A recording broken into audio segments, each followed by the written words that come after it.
This video answers the question of who are the most badass women to have ever walked this earth. Number 1. Maria Oktyabrskaya, the fighting girlfriend. Maria Oktyabrskaya was a simple, working-class woman, a telephone operator in a civilian Soviet communications center. Then World War II took everything from her. She received the news that her husband had been killed by the Nazis. Most people would grieve, some would even break, but Maria did neither. She sold everything she owned and used the money to buy a tank. She named it after herself, the fighting girlfriend. Then she did something unbelievable. She wrote directly to Joseph Stalin and said, "I want to fight the fascists myself." Shockingly, Stalin said yes. Maria became a military tank driver and mechanic, personally repairing her tank under enemy fire. She charged straight into German positions, crushing artillery and infantry alike. She didn't just fight for revenge, she became a symbol.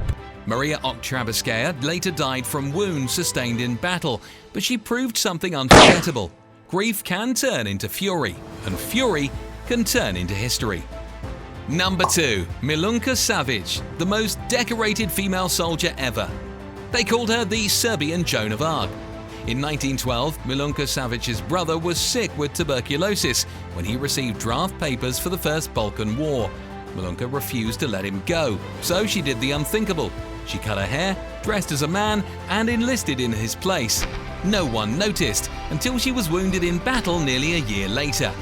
But by then, it was too late to send her home.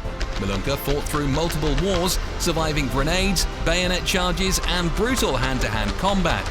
She captured enemy soldiers by herself and led assaults that terrified opposing forces. She once captured 23 Bulgarian soldiers single-handedly at the Battle of Chelmane. By the end of her career, she had more military medals than almost anyone in Europe, man or woman. And after all that, she went home, got married, adopted around 30 children, worked odd jobs. She wasn't celebrated until years later. Number 3. Nancy Wake, the Nazis' most wanted woman. The Gestapo called her the White Mouse because she kept escaping. Nancy Wake was a New Zealand-born Australian journalist turned resistance fighter in Nazi-occupied France. She helped smuggle weapons, coordinated sabotage, and trained guerrilla fighters. On one occasion, she killed a Nazi sentry with her bare hands to avoid raising the alarm. The Nazis put a 5 million franc bounty on her head, but they never caught her. Nancy Wake didn't just resist evil, she hunted it. Unfortunately, her husband, who stayed behind during the war, was captured and killed by the Gestapo. He was tortured for information about Nancy. He never spoke, and he was executed. Number 4. Lyudmila Pavlichenko, the Lady Death. Lyudmila Pavlichenko was a 24-year-old university student when World War II began. In June 1941, Hitler launched Operation Barbarossa. Once she learned of the Nazi invasion, she quickly made her way to the Odessa recruiting office to enlist, where the recruiters tried to make her a nurse, but she refused. After proving her skill by eliminating 2 enemy collaborators, she was accepted as a sniper in the Red Army's 25th Rifle Division. She became one of 2,000 female Soviet snipers. Only 500 survived. By the end of the war, she was one of the deadliest snipers in human history. 309 confirmed kills. The Nazis couldn't stop her. The Nazis tried to bribe her. They tried to intimidate her. They failed. As her kill count rose, so did her rank, moving quickly from sergeant to lieutenant. But in 1942, she was wounded by shrapnel during the Battle of Sevastopol. Being too valuable to lose, she was pulled from combat and sent on a propaganda tour across the UK, Canada, and the United States.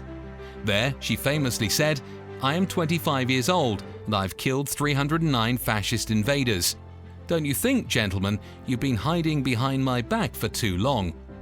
In her speech, she was trying to drum up support for a second front in Europe to aid Russia in their fight against the Germans. She was later promoted to major and spent the rest of the war training Soviet snipers. After the war, she went on to complete her studies and she became a historian. Absolute legend. Number 5. Juana Azurduy, the woman who fought an empire. Long before World War II, Juana Azurduy was fighting an empire. Born in Chuquisaca, modern-day Sucre, Bolivia, she was educated in a convent and originally became a nun. She left that life to marry a soldier, Manuel Asensio Padilla, in 1805. When the independence movement against Spain erupted in 1810, Juana fought alongside her husband until his death in battle in 1816, after which she led guerrilla forces while pregnant, wounded and outnumbered. She commanded troops, captured enemy flags, inspired revolutions across Bolivia and Argentina. She was eventually promoted to colonel. After independence, she faded into obscurity, but history didn't forget her. Today, Juana Azurduy stands as a symbol of resistance, courage, and rebellion.